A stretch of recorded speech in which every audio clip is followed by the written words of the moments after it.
I have watched 4,000 patients die. In my lifetime, I've signed their death certificates, held their hands in their final hours, and told their families the worst news imaginable. And through all of that, one glaring truth has become impossible to ignore. Most of these deaths were not inevitable, not genetics, not bad luck, not fate. They were the result of choices, patterns I first noticed in 1972 and warned about for decades. Most ignored me, and now they are gone. I am 100 years old. I am not sharing this to make you feel sorry for me, nor to impress you. I am sharing this because I have spent more time with dying people than almost anyone alive today. I have seen what separates those who reach 90 from those who drop dead at 68. And here's the hard truth. You are probably doing at least two of the things right now that are shaving years off your life, and you have no idea. The first pattern I discovered in my 53 years of practicing medicine is brutal and simple. Sitting kills you faster than almost anything else. This is not an exaggeration. I saw it over and over in the bodies of my patients. By 1981, I was taking detailed notes on those who sat for work versus those who moved, accountants, secretaries, executives. The results were shocking. Their bodies aged differently. Their blood work told the story. Their hearts failed sooner. By 1990, I had enough data to prove that someone who sits 8 or 9 hours daily ages internally about 40% faster than someone who keeps moving. And it's not complicated science. It's physiology you can feel. When you sit, circulation slows. Blood pools in your legs. Your lymphatic system, which depends on movement, stagnates. Toxins build up. Muscles begin to atrophy within days. After 60, this process accelerates because your body loses the resilience it had at 40. I had a patient, a retired judge, who exercised faithfully every morning for 45 minutes. He believed he was safe, but then he sat for 10-11 hours reading, watching TV, living in stillness. He was dead at 69, struck down by a stroke. His morning routine could not undo the damage of the hours he spent immobile. The solution is clear, and it is not negotiable. Move every hour. Stand up. Walk. Stretch. Do anything that forces your legs to work. I have done this for decades. I set a timer. Every 50 minutes I rise. I am 100 years old, and I still do it. The second pattern I uncovered is something almost everyone underestimates. Sleep.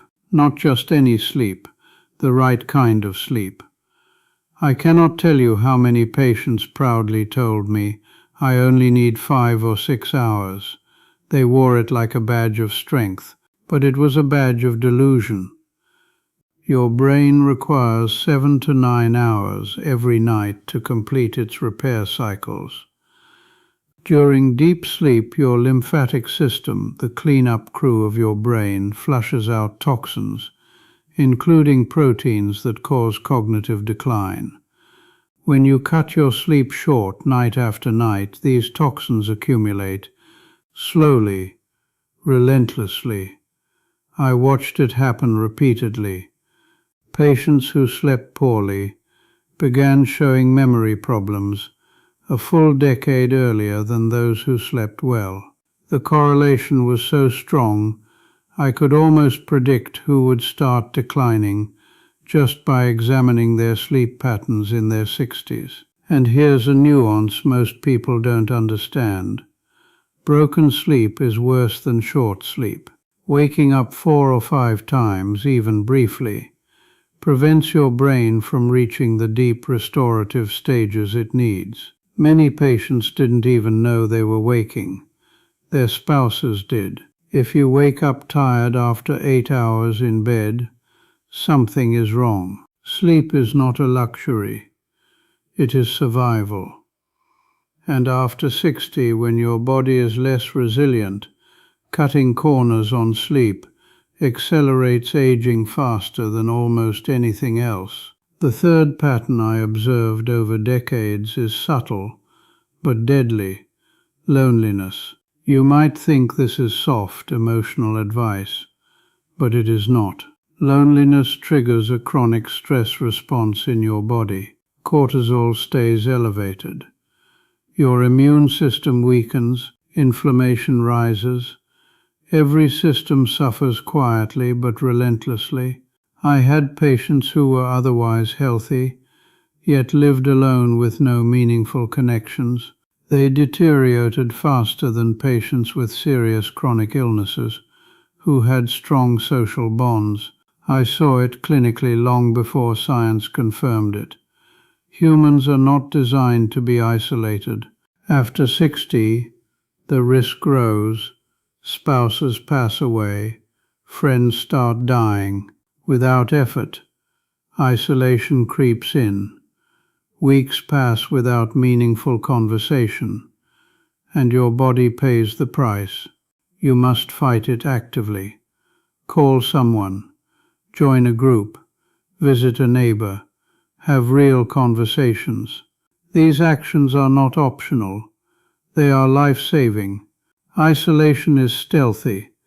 It disguises itself as independence, but it slowly steals your vitality, your clarity, your resilience. You can change this. You must. The fourth pattern is one that makes me angry. Even after all these years, food advice that was wrong for decades. For 40 years, my profession told people to eat low-fat. Whole grains were healthy. Orange juice was a virtue. We created a generation of seniors eating toast, cereal, jam, and wondering why their blood sugar was out of control. After 60, your metabolism changes. Insulin sensitivity drops. Carbohydrates you could handle at 40 become inflammatory at 70. I learned this the hard way, both in my patients and in myself. At 65, I changed my own diet. I eliminated most processed carbs. I increased healthy fats. I focused on vegetables and protein. Within 3 months, my inflammatory markers dropped, and my patients who listened, they saw similar improvements. Most didn't. They clung to the old advice, and many of them are gone now. Chronic worry, the invisible assassin. The fifth killer is subtler, yet every bit as deadly: constant low-level worry. It doesn't look like a disease, it looks like a personality trait. But this quiet anxiety keeps stress hormones elevated, damaging your heart, your immune system, your sleep, your entire body. I saw patients, retired, comfortable, surrounded by family, yet spending hours every day fretting over things they could not control. Their bodies aged faster.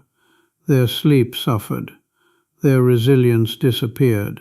Learning to let go of what you cannot control is not just psychology, it is survival. Every day you carry worries that don't belong to you. You are losing years. I want to tell you about my wife. She passed away 8 years ago. We were married for 61 years. She did not follow any of this advice. She sat constantly because her knees hurt. She slept poorly and refused to address it.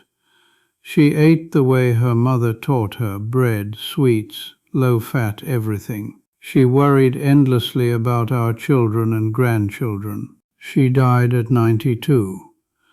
You might think 92 is a long life, but I watched her decline for 15 years before that. Her mobility, her sharpness, her independence, They all slipped away. Those final years were not a gift. They were a slow, painful diminishment. She could have had another decade of real life. She chose not to change. I am 100 years old. I live alone. I cook my own meals. I walk every day. I read. I call my grandchildren. I sleep 7.5 hours every night. I am not special. I am not lucky. I made choices. And here is the truth you need to hear. You are making choices right now, today, this hour. Those choices matter more than you think. You do not have to change everything at once. Pick one. Sitting, sleep, isolation, food, or worry. Fix that one, and the others become easier. I have buried 2 of my 3 children. I have buried my wife. I have buried 4,000 patients, and I am still here. Most of the people I buried did not have to go when they did. You are still here too. What are you going to do about it? If you want to truly change your life, hit that subscribe button, smash the like and comment below which habit you're changing today. Let's level up your health and life together.